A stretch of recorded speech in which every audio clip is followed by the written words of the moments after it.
Income Tax 2020 Education Credits. Come in, relax with Income Tax 2020. Education Credits. With regards to the income tax formula, we're going to be on the bottom of the income tax formula in the credits and payments section. Remembering that we can break our income tax formula into two halves. The first half being the modified income statement. Second half then being the calculation of the tax, then application of the payments and the credits to get down to the tax refund or the amount due. We're focusing down here on the credits area. Remember, you want to compare and contrast the credits to deductions. They're both kind of like good things, but if you had $1 worth of credits and $1 worth of deductions, the credits would be better because you're going to get that full dollar's worth of benefit, whereas if you have a dollar's worth of deductions, as for example, above the line deductions, adjustments to income, or the greater of the below the line deductions, standard deduction or itemized deduction, that dollar's worth of deduction is only going to have a benefit in conjunction with or in relationship to the tax rates. So that's why we got to put the credits down here basically at the bottom. They're kind of equivalent to as if we made a payment with regards to the income tax formula. That's why they're going to be down here. Now, also note, you got to keep in mind this concept of refundable credits. That's why we have these two categories down here of the credits.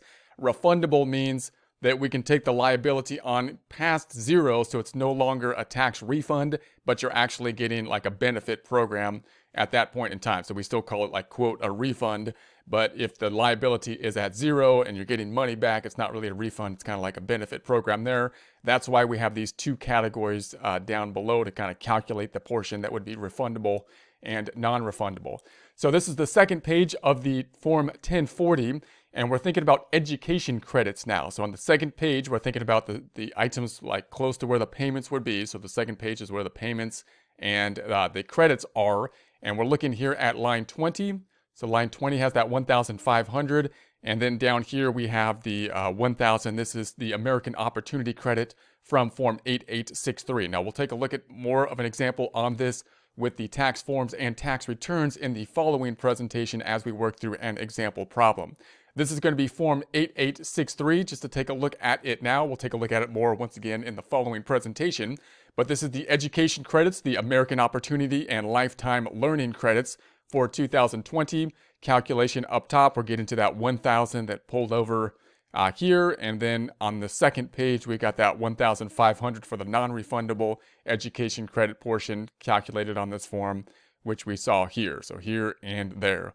So now let's go into a little bit more of the detail. A lot of this is coming from the 2020 instructions for Form 8863. So the 2020 instructions are out, as are the forms at this point in time. So we can actually take a look at both of the current information. Here's a side-by-side comparison of the American Opportunity Credit and the Lifetime Learning Credit. So we'll first go through an overview here, and then we'll go into more detail on it. So note that there's multiple different benefits you might be able to get from basically having tuition, for example, or education costs, typically for like college education.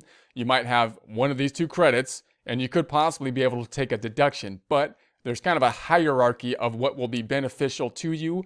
Oftentimes, tax software will help to do this calculation and then pick the biggest benefit. Because obviously, if we were going to enter this into the software and we could basically take the benefit in multiple different areas, but we can only take one of them, then we'd have to run different scenarios and say, where would my best benefit be? And then pick it out. But the software, of course, can kind of do that automatically. So when you enter this actually into software, or even when you think about it, you're kind of combining these two things in your mind to say, okay, what am I going to get the biggest benefit in of? But the two credits are going to be the American Opportunity Credit and then the Lifetime Learning Credit. The American Opportunity Credit is typically going to be the first one you go for, and it's usually more restrictive by nature, and that has the higher amount that's possible to get would be the 2,500. And then if you can't get the American Opportunity Credit, then typically you jump over to the Lifetime Learning Credit here. And if you can't get either of those and you still have some possible deduction for some reason, then possibly you can take a deduction, maybe an above the line deduction at that point. So let's compare these two. The maximum credit for the American Opportunity Credit up to 2,500 credit for eligible students, per eligible student. So it's per eligible student. And then the Lifetime Learning Credit up to 2,000 credit per return. So that's per return versus per eligible student. So then we have the limit on the modified adjusted gross income, MAGI. Remember, anytime you see modified adjusted gross income, that's basically an income cap or income limitation modified. The modification is usually pretty small compared to the AGI. So we're usually taking like the AGI and then putting some kind of modification in there for whatever particular thing you're working with. From a practical standpoint, we're basically thinking adjusted gross income. So that's $180,000 if married filing jointly, $90,000 if single, head of household or qualified widow, widower. That's for the American Opportunity Credit. For the Lifetime Learning Credit, we have $138,000 if married filing jointly, and $69,000 if single, head of household or qualifying widow or widower. Then we have that refundable concept. So that means, once again, that you can take the tax liability below zero if it's refundable. If it's not refundable, then you can only take the tax down to zero. You're not going to get, a refund or, quote, refund if it's not been taxed. So the refundable portion meaning the amount that can go below zero for the tax liability resulting in payments even though no tax has been paid. American Opportunity Credit, 40% of credit may be refundable, the rest is non-refundable, whereas the Lifetime Learning Credit, it's non-refundable. Credit limited to the amount of tax you must pay on your taxable income. So then the American Opportunity Credit is obviously beneficial there in that it has a refundable portion for it. Number of years of post-secondary education for the American Opportunity Credit available only if the student had not completed the first 4 years of post-secondary education before 2020. So no more that you got that 4-year kind of limit, whereas the Lifetime Learning Credit available for all years of post-secondary education and for courses to acquire or improve job skills. Then we have so that's why oftentimes you might be able to qualify possibly for American Opportunity Credit for some time period and then continue going to school possibly and be able to then continue to take a credit, but take the Lifetime Learning Credit possibly after some point in time. So number of tax years credit available. So the American Opportunity Credit available only for 4 tax years per eligible student, including any years Hope Scholarship credit was claimed. So the Hope Scholarship credit is kind of like related to the American Opportunity Credit in essence. So therefore you got that 4 years that you could take the more beneficial credit basically. And then the Lifetime Learning Credit is available for an unlimited number of years. So after you can no longer qualify for the American Opportunity Credit, but you're still learning stuff formally in school and whatnot, then hopefully you can still continue to take the Lifetime Learning Credit because it's for the whole lifetime. So type of program required. Students must be pursuing a program leading to degree or other recognized education credential. That's for the American Opportunity Credit. For the Lifetime Learning Credit, student doesn't need to be pursuing a program leading to a degree or other recognized education credential. And then we have the number of courses for the American Opportunity Credit. Student must be enrolled in at least half time for at least one academic period beginning during 2020 or the first 3 months of 2021 if the qualified expenses were paid in 2020. So notice you have that kind of exception, the first 3 months of 2021 if the qualified expenses were paid in 2020. Whereas the Lifetime Learning Credit available for 1 or more courses. So Lifetime Learning Credit, more flexible there again. So we have the felony drug conviction for the American Opportunity Credit. As of the end of 2020, the student had not been convicted of a felony or possessing or distributing a controlled substance. With the Lifetime Learning Credit, felony drug convictions don't make the student ineligible. For the qualified expenses, what's going to be the qualified expenses for the American Opportunity Credit? Tuition, required enrollment fees, and course material that the student needs for a course of study, whether or not the materials are bought at the educational institution as a condition of enrollment or attendance, whereas the Lifetime Learning Credit, we're talking tuition and required enrollment fees, including amounts required to be paid to the institution for course-related books, supplies, and equipment. So a little bit more restrictive on the Lifetime Learning for the qualified expenses. Payments for academic periods for the American Opportunity Credit. Payments made in 2020 for academic periods beginning in 2020 or beginning in the first 3 months of 2021. That's for both the American Opportunity Credit and the Lifetime Learning Credit. Once again, payments made in 2020 for academic periods beginning in 2020 or beginning in the first 3 months of 2021. So in other words, you could have some items in 2021, but you paid them in 2020 as long as they're within the first 3 months of 2021. TIN, taxpayer identification number, needed by filing due date. So for the American Opportunity Credit, filers and students must have been issued a TIN by the due date of the 2020 return, including extensions, and then the educational institution's EIN. With regards to the American Opportunity Credit, you must provide the educational institution's employer identification number, EIN, on Form 8863.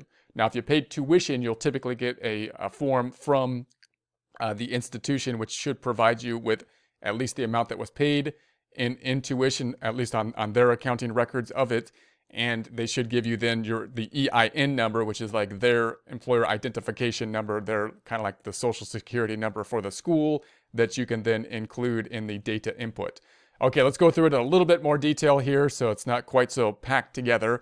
When can you claim the education credit? You may be able to claim an education credit if you, your spouse, or a dependent you claim on your tax return was a student enrolled or attending an eligible educational institution. So you got, of course, your spouse, if you're married, and then, of course, either one could be going to school, and if you have a student that is a dependent there. For 2020, the credits are based on the amount of adjusted qualified education expenses paid for the student in 2020 for academic periods beginning in 2020 or beginning in the first 3 months of 2021. So we got that kind of issue with the accrual method versus the cash method, right? And you're going to say, well, what if I paid for stuff in 2020, paid for like tuition in 2020, even though the classes don't start in 2021? You know, do I get to take that? Well, yeah, you typically do, because we're kind of on a cash basis as long as it's in the first 3 months of 2021 that they are taking the courses. Now, if you try to take advantage of the cash method by paying way more, you know, like paying a whole year or multiple years in the current year, then that wouldn't count, because they're going to kind of restrict you to the first 3 months of 2021 after the cutoff. So who cannot claim a credit? You cannot claim an education credit on a 2020 tax return if any of the following apply. 1, you're claimed as a dependent on another person's tax return, such as your parents' return. So if you're claimed by someone else, then you can't claim the education credit, because possibly the parent might be able to claim it in that situation, because you would be a dependent and therefore the benefit would go to the parent. Your filing status is married filing separately.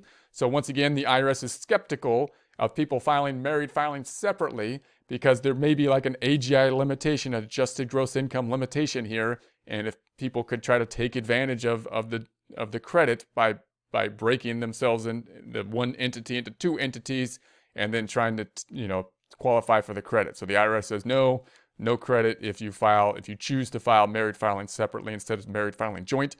You or your spouse were a non-resident alien for any part of 2020 and didn't elect to be treated as a resident alien for tax purposes, and your modified AGI, MAGI, is the following. A, for the American Opportunity Credit, $180,000 or more if married filing jointly, or $90,000 or more if single, head of household, or qualifying widower with dependent child. Or B, for the lifetime learning credits, $138,000 or more if married filing jointly, or $69,000 or more if single, head of household, or qualified widower with dependent child. So you're going to have this the income kind of limitations there. Obviously, if you're going to school and if you're doing it like full time, you'd think you wouldn't be going over those caps generally. So 5, if the student has not been issued a TIN, taxpayer identification number, by the due date of their 2020 return, including extensions, note this applies for the American Opportunity Credit only. So now we have the American Opportunity Credit. So we're talking specifically about the American Opportunity Credit. You may be able to claim a credit of up to $2,500 for the adjusted qualified education expenses defined later, paid for each student who qualifies for the American Opportunity Credit. This credit equals 100% of the first $2,000. So you're going to take the first $2,000, 100%, obviously $2,000, and 25% of the next $2,000 of adjusted qualified education expenses. So we're taking 25% of the next 2000. So basically, you'd have to have, 4,000 of qualified education expenses in order to get to the maximum, which would be the 2,500, because you get 100% of the first 2,000, 25% of the next 2,000, which is 500, adding up to that 2,500. The amount of your credit for 2020 is gradually reduced or phased out if your MAGI, basically your income, your AGI, your adjusted gross income, which has a slight modification to it, is between 80,000 and 90,000, or 160,000, 180,000 if you file a joint return. So you're getting into that phase out area past that point. You cannot claim a credit if your modified AGI is 90,000 or more, or 180,000 or more if you file a joint return. So that's when it's going to be basically eliminated. Student qualifications. Generally, you can claim the American Opportunity Credit for a student on a 2020 tax return only if all the following 7 requirements are met. Now, note, as we go through these, we're talking about the American Opportunity Credit, which is typically the better of the 2 credits. If they don't qualify for some of these items, then they may be able to qualify still for the Lifetime Learning Credit. So first item, as of the beginning of 2020, the student had not completed the first 4 years of post-secondary education, generally the freshman through senior years of college, as determined by the eligible educational institution. So for this requirement, you can talk to the eligible educational institution to see whether or not they have completed the 4 years with regards to, because it should be determined by the eligible educational institution. For this purpose, don't include academic credit awarded solely because of the student's performance on proficiency examinations. So you're not going to be disqualified because of a proficiency examination. 2, neither the American Opportunity Credit nor the Hope Scholarship Credit has been claimed by you or anyone else for this student for any 4 tax years before 2020. So 4 tax years before 2020. Doesn't say that it has to be like in alignment like every year in the past, but 4 tax years before that point. Remembering that before this point in time, it was called the Hope Scholarship Credit, or in essence, those two credits are kind of linked together, now being called the American Opportunity Credit.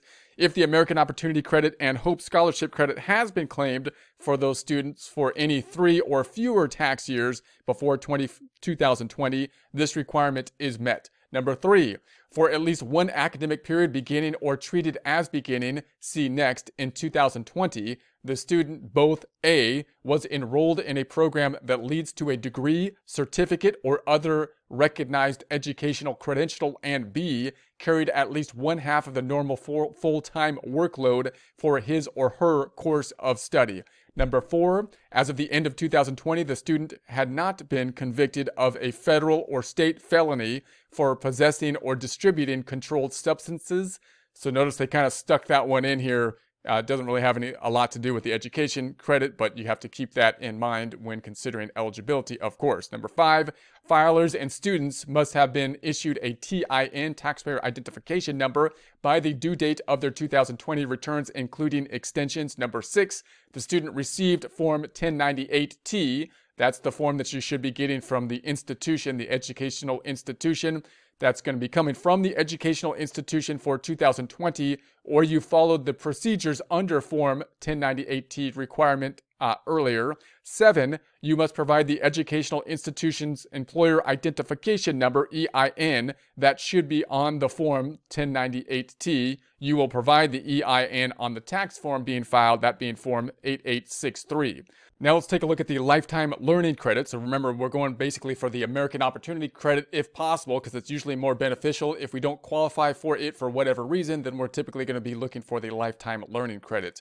So the Lifetime Learning Credit equals 20% of the adjusted qualified education expenses defined later, up to a maximum of 10,000 of adjusted qualified education expenses per return.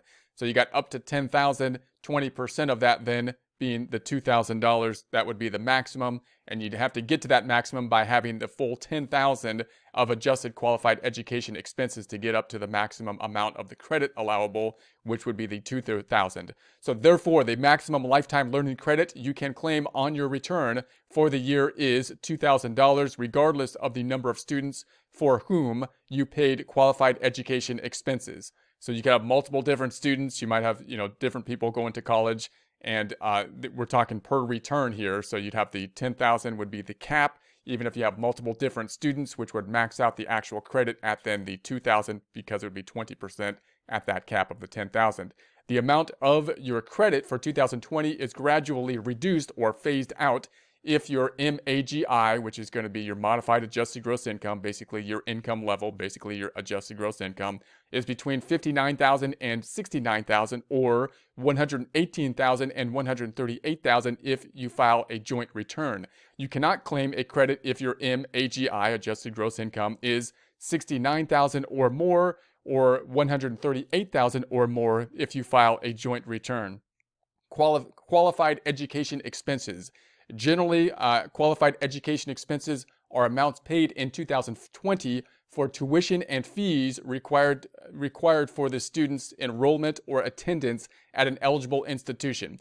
Now, obviously, that would be the main thing that would be qualified, right? The actual tuition would be the main thing that would be qualified. That would typically be the thing that you would get a report on, or at least some information from the institution about.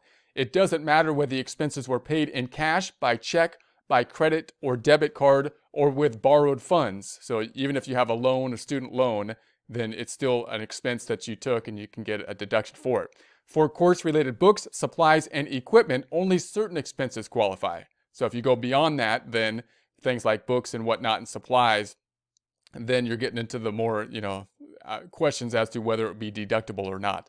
So for the American Opportunity Credit, we have the qualified education expenses include amounts paid for tuition, fees, and course materials, which include books, supplies, and equipment needed for a course of study, whether or not the materials are purchased from the educational institution as a condition of enrollment or attendance.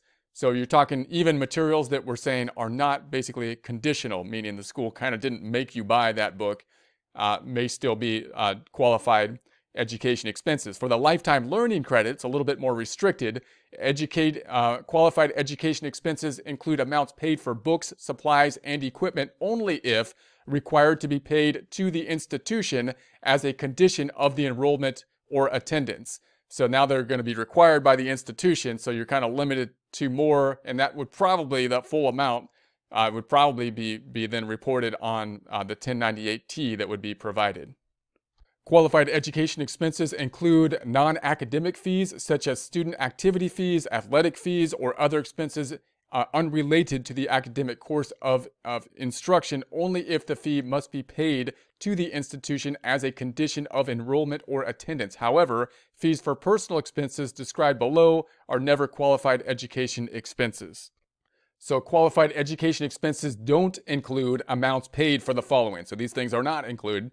Personal expenses. This means room and board, insurance, medical expenses, including student health fees, transportation, and other similar personal living or family expenses. So you might say, well, I should get, to deduct my living expenses because I got to live here or whatnot for the school. That's not typically going to be deductible, because I think the thought process there would be that you're going to have to pay those types of expenses no matter what. They might be higher living in certain areas to be going to college and whatnot, but typically you don't have the deductibility of those items because they're classifying them under the personal expenses.